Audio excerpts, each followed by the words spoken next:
McMahon and Mark Spears are both in the house. Hall of Famer Mark Spears. Both flew in here from Vegas this morning from L.A. We'll talk wall-to-wall hoops. And, of course, three-time NBA champion Udonis Haslem. UD is in the house. Can't get enough action out there in Vegas because he's still out there in the 111-degree heat. And I'm George Sedano in for Malika Andrews. So let's get right to it. LeBron James was in attendance for the Lakers Summer League game against the Pelicans to watch Bronny and company get their first win in Las Vegas.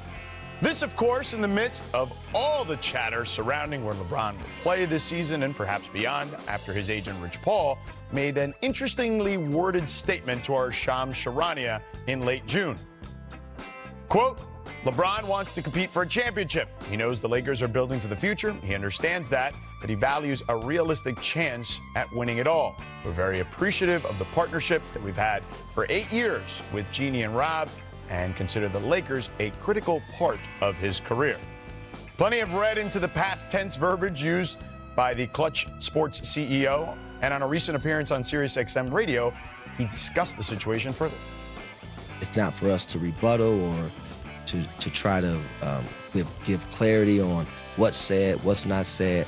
That's not the focus. Focus is, hey man, enjoy your summer. There's never been an expectation on anyone like it's been on him. But my thing is just continue to find your joy. You know, you can't go out here and try to prove everyone wrong or, you know, align with or wanting to make sure that everyone is right. The critique is going to be the critique. And this is for all players, by the way. You know, I think everyone's journey is a lot different. The success of some and the failures or the so-called failures of others, it depends on what lens you're looking out of. All right, Udonis, I know finding your joy were words that may still sting a little bit for Miami and whatnot following the whole Jimmy Butler drama this past season. But listen, this is LeBron James we're talking about. So what do you think he should be prioritizing, UD? George, that was a low blow. I just want to let you know first and foremost. The last time I heard a player talk about finding their joy, it did not end well for myself and my organization. But what I will say about LeBron James is two things can be true. LeBron can be looking for an opportunity to put himself in a winning situation, and the Lakers can be looking for an opportunity to put themselves in a winning situation the next 4 or 5 years. I think they both have the same goals, but just not the same timeline. And for LeBron James, we don't know how much time he has, and rightfully so. You should want to put yourself in a position where you can win a championship and land a plane. That is not in LA. I don't give a damn who they bring to LA. That is not a championship roster right now with the LA Lakers. If LeBron James wants to put himself in a championship situation, then there has to be another opportunity out there that he needs to look for. I do know a place where he is welcome, and he will always be welcome, just to put that out there. You know what I'm saying? The keys under the mat? But, George, you asked, what should LeBron be prioritizing? He's already told us what he's prioritizing. And it's not, he didn't tell us with a statement. He told us with the decision to opt into the last year of his contract.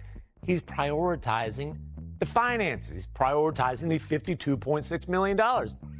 Who could blame him for that? Nobody going to be mad at you. But my point is this. You prioritize finances over flexibility. If he wanted the option of choosing whatever team, of putting himself in the best position to compete for a championship this year, he could have taken that. It would have cost him a lot of money. But at this point, hey, enjoy your summer, and we'll see you for Lakers training camp because you opted in to be on the Los Angeles Lakers roster. I'm going to go glass half full. UD's going to yell at me for it. Uh-oh. Get ready, UD. Look, they were 20-12 after the Luka trade. Like, without a training camp, you got a lob threat in Ayton, and Ayton knows the lights are on him. I know George is looking at me talking about Ayton. Ayton, I believe in my boy from the Bahamas. I think he's going to have the best season of his career. He better. And then here's the thing.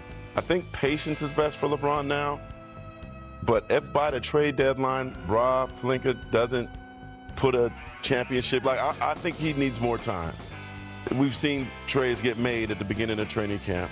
But if it doesn't look right at the trade deadline, I think it's a little easier to trade him, even with that money at the halfway point.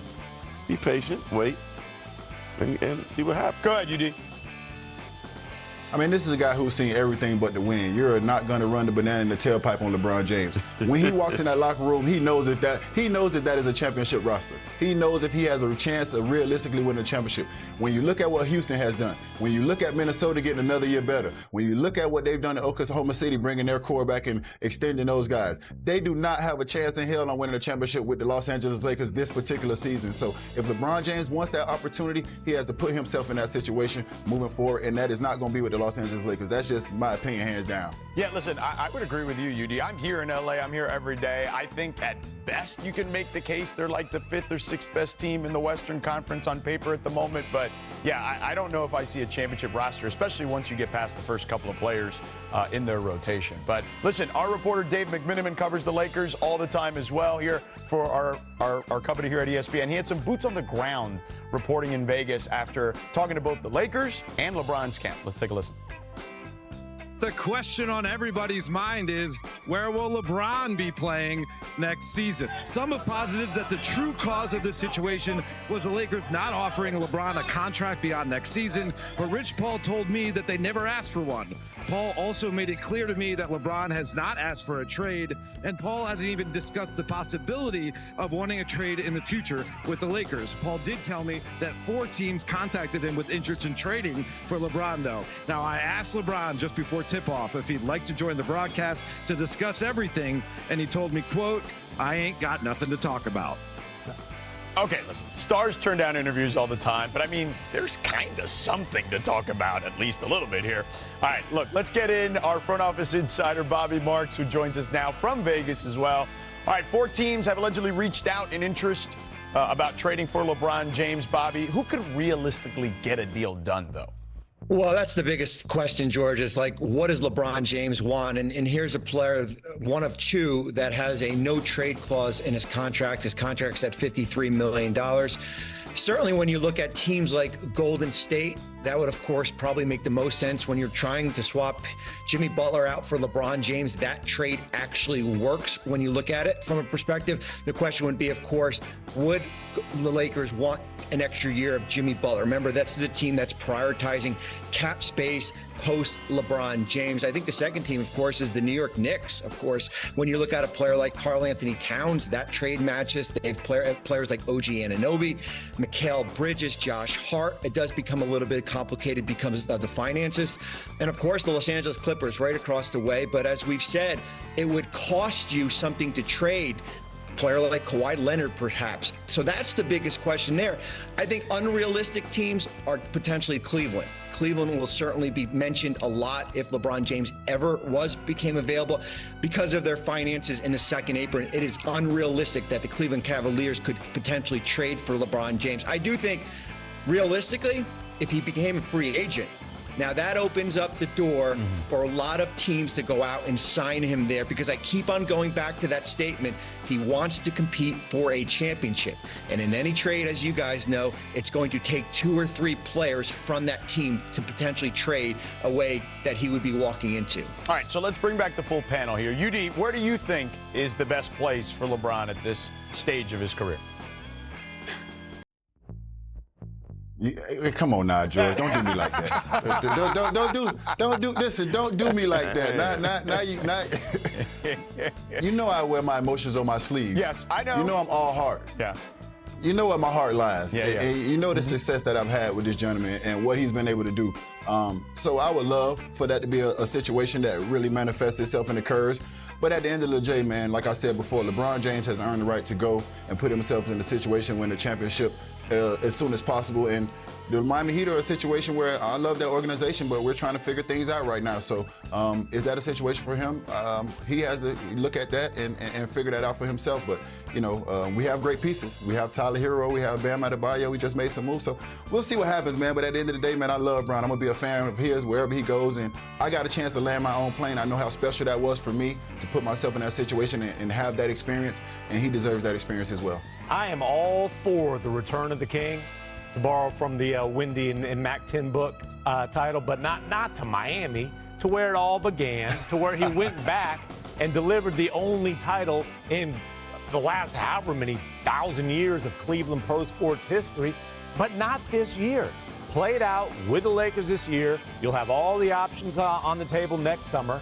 Go back to Cleveland next summer. They're not giving up pieces to get you in that case. They've got a loaded roster. Well, they can't really do it, to be honest, as Bobby mentioned. Yeah, and so go back next summer, go home next summer, and help the Cavaliers get over that big old hump again, and they would have a real deal championship chance adding LeBron to that roster. Cleveland, this is for you. What do you think, Mark?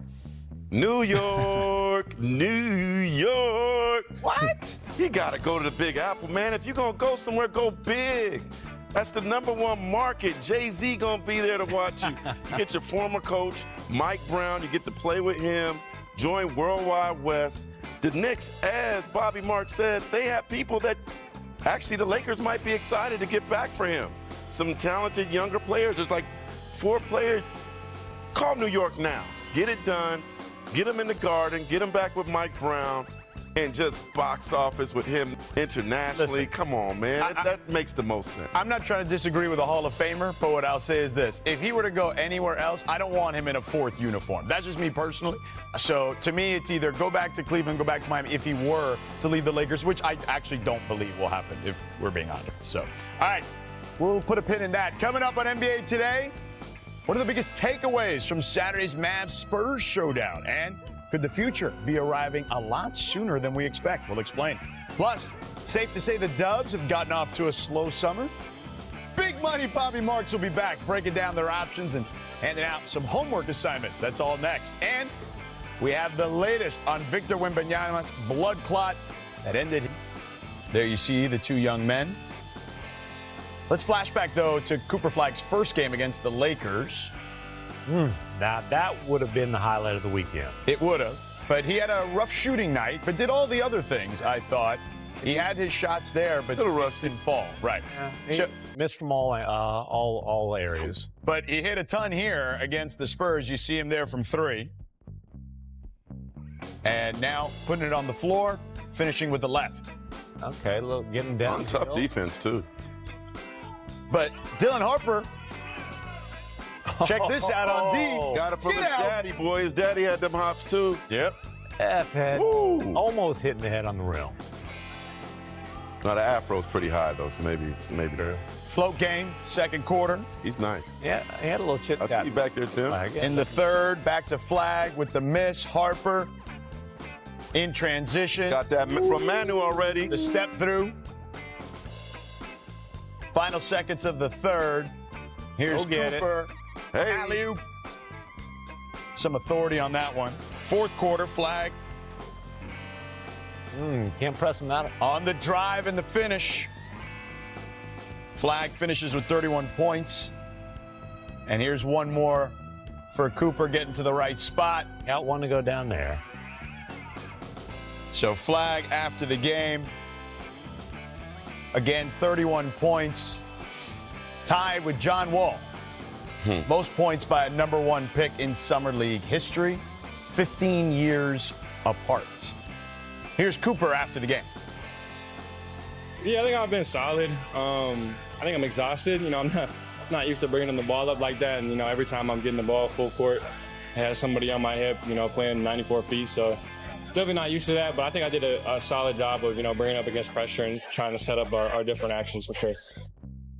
So Cooper Flag officially shut down for the rest of Summer League. So UD, how would you evaluate Cooper's first 2 games? It was exactly what I thought it would be. I think the first game, you saw his offense struggle a little bit, but you saw his playmaking, his decision-making was on point. I'm a defensive guy, so I love the fact that he was weak side defense. He was taking his 2-9, which for you people at home mean he was taking his time in the paint when he was on the weak side defense. He shot the gap a couple times, got a couple steals. When he had isolations on guys that were smaller on the weak side, he took advantage of that offensively. And I just love the play that he made when he got downhill and he made the game-winning 3.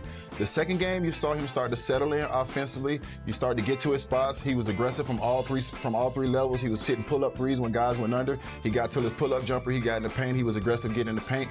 On the other things, the defense and those different things, he didn't quite feel the stat sheet, but that's what's expected with a young guy when he's trying to put it together. The first game, the offense is not going to be there and every other thing's there. Then the second game, the offense is there and the other things aren't there.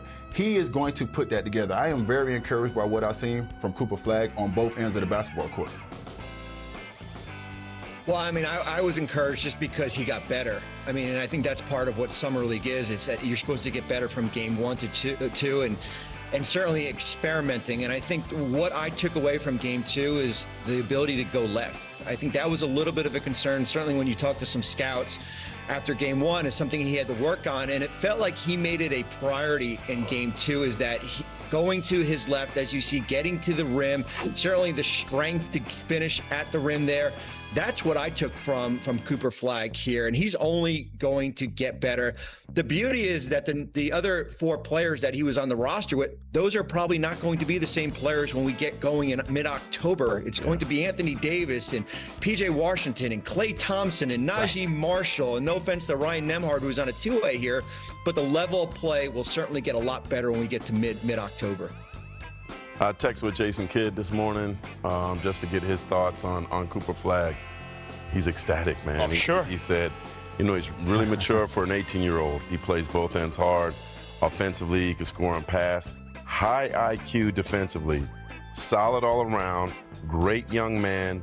Lucky to be his coach. Jason Kidd. Interesting. Yeah, listen, I mean, J. Kidd was there talking, I believe, Katie George at the game the other day, and really was, very excited to see what Cooper was able to do out there, particularly handling the ball. So, all right, we do have some breaking news out of San Antonio. Victor Wembanyama says he's officially been cleared to return after dealing with a blood clot in his shoulder. Here's what he told reporters at L'Equipe over the weekend. Quote, "I'm officially cleared to return. It just happened. I got the green light from the Spurs medical staff just a few hours ago. Phew, I'm finally able to play a bit of basketball again." All right, everyone has said that he could be the best player in the world at some point. Now, his health is back in order here, and that scare is behind him. Is he finally going to be able to reach that designation this season? I mean, if he gets in the conversation this season, that is a tremendous development for the Spurs. And look, he has shown he's the best defense player in the world right now. Offensively, he's still very much a work in progress, a developing prospect. They've added some pieces around him. They've got a really impressive young core. For Wemby and for the Spurs, he doesn't have to make a leap to the top. They're not going to make a leap to the top this year.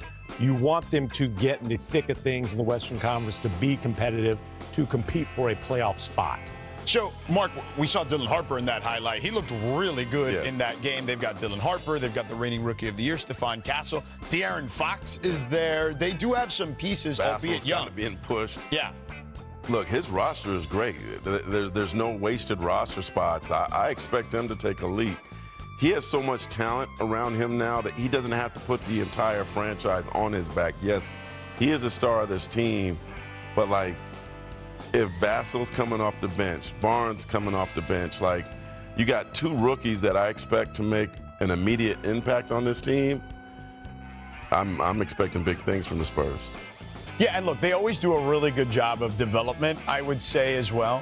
When you think about it, look at historically, they're one of the teams that has done a fantastic job mining the G League over their history. The Austin Spurs, they always have guys being called up. They got this guy, Jones Garcia, who I saw balling out at Summer League. That's a guy, even though the backcourt is crowded, could be someone you have there. All right, UD, what do you think?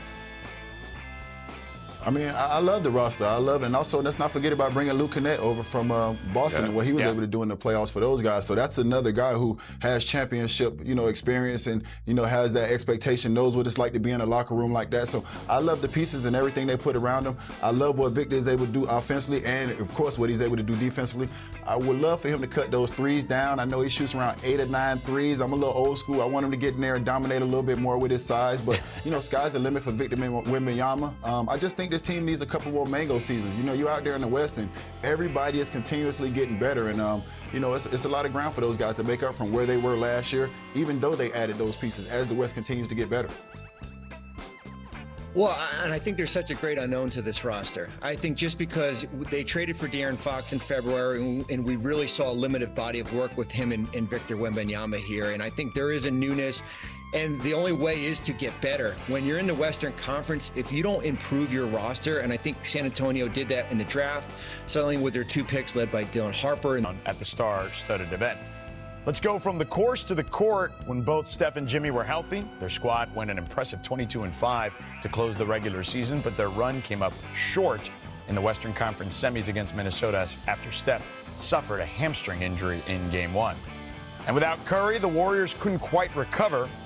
Their offseason has raised some eyebrows. Golden State is the only team in the NBA that hasn't signed a free agent, hasn't made a trade for a player with NBA experience, and hasn't even re-signed one of their own.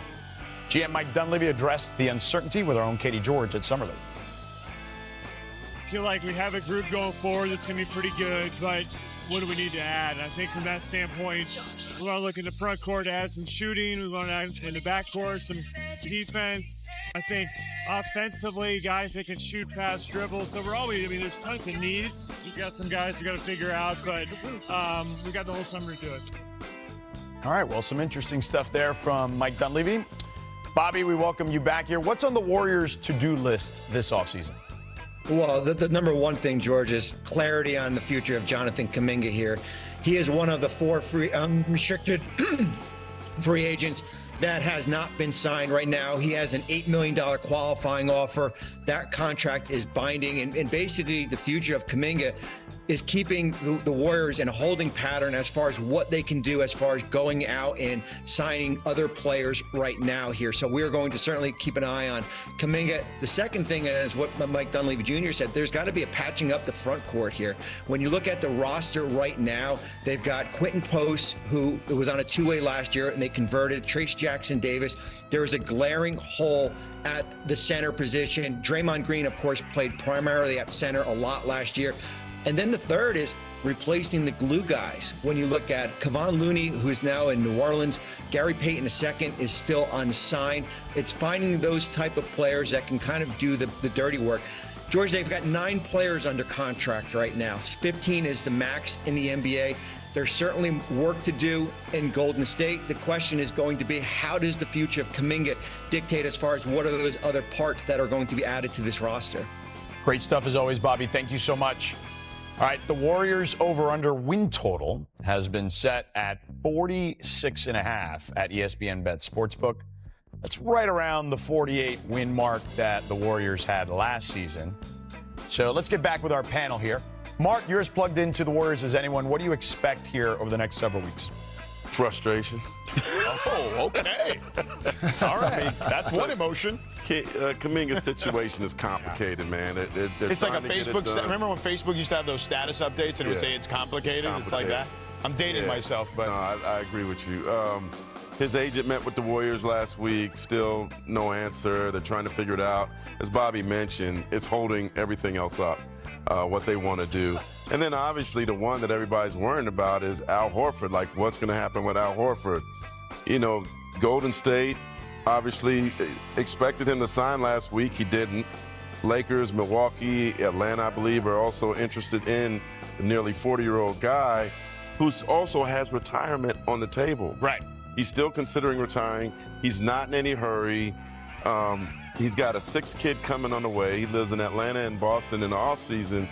But I'm hearing that whether it's Golden State or, lesser extent if it's the Lakers, like being away from his family that far isn't going to be in that decision. But keep in mind, know who I think is going to be in this decision? Who? His 10-year-old son, Ian. Okay. He just started traveling with Al on the road like 2 seasons ago. Kid loves basketball.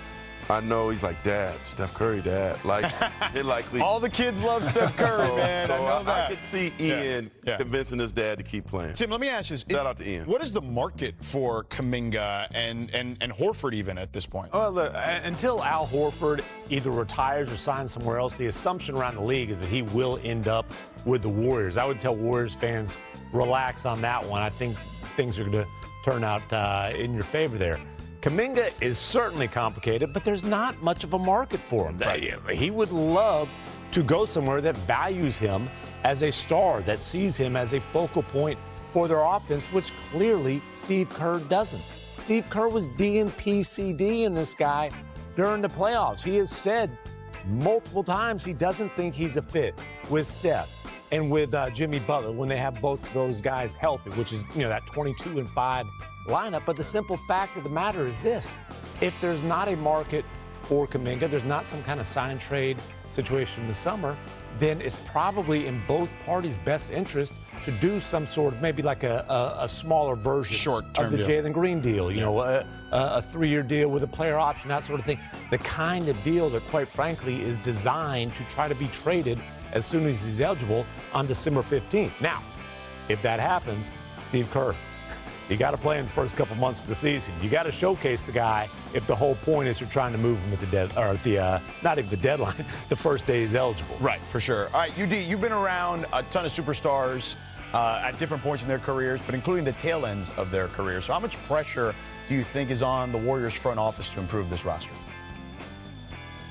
I mean, I don't know if it's on their front office to improve the roster because of what's going on right now with other teams in the West, but I'll just say with their team particularly, the pressure to improve the roster is you saw your weaknesses like glaringly in the playoffs last year. You saw the lack of size glaringly against Minnesota last year. You saw the lack of athleticism glaringly against Minnesota last year. So when you talk about bringing in Al, I love Al. I would love for him to finish his career with a guy like Steph. He's a guy who's definitely going to space the floor and knock down some threes, but he does not address your needs. He does not address the need of athleticism when you talk about bringing in another guy who's older, and he does not address the need of having size. When you look around the West right now, everybody has size. When you talk about what Houston has with Jabari Smith in that length, KD in that length, bringing in Sengun, still having Sengun, and having Adams come back and bringing in Capella. When you look at what Denver's been able to do, when you look at what OKC's been able to do, when you look at Minnesota and still having Randall and all these guys have length and athleticism. You are not addressing length and athleticism by just bringing in Al. Love Al, but that is not the one that's going to push you over the hump. It'll be interesting to see, but I will say this. I've been around the Warriors enough, particularly last season when the trade deadline was approaching, and they knew that they felt like they needed to do something to extend Steph's window. So I'm fully, I would fully be surprised if they didn't continue to push the envelope in that particular direction. All right.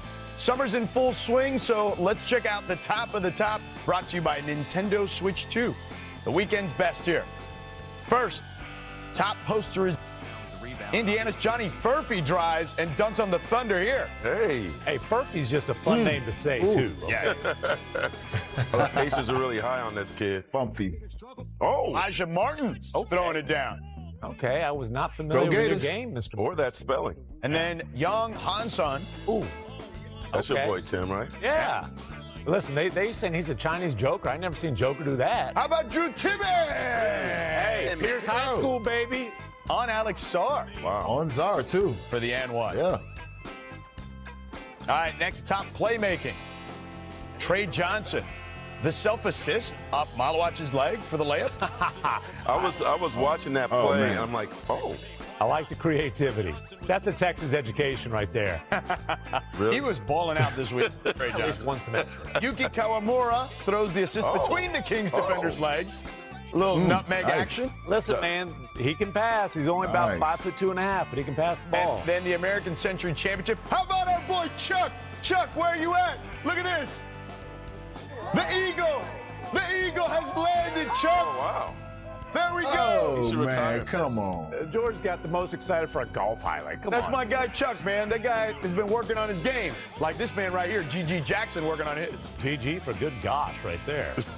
All right, Midas Bazelis. Hey, man, watch this kid. Windmill. This season. Okay. He's going to take off. I've been watching him since the Ignite. He looks older already. He's talented. Yeah, he can almost he's go full maturing. mustache. Yeah, 17-year-old Alicia. Hey, Thornby. ooh, that was not Okay, a America, we got to step up our game, ladies. Hey, that is throwing it down. That's in Eurobasket. Yeah, she just like nonchalantly Okay. dunked it with two. Oh, that's a dunk, Not dunk. one hand, two.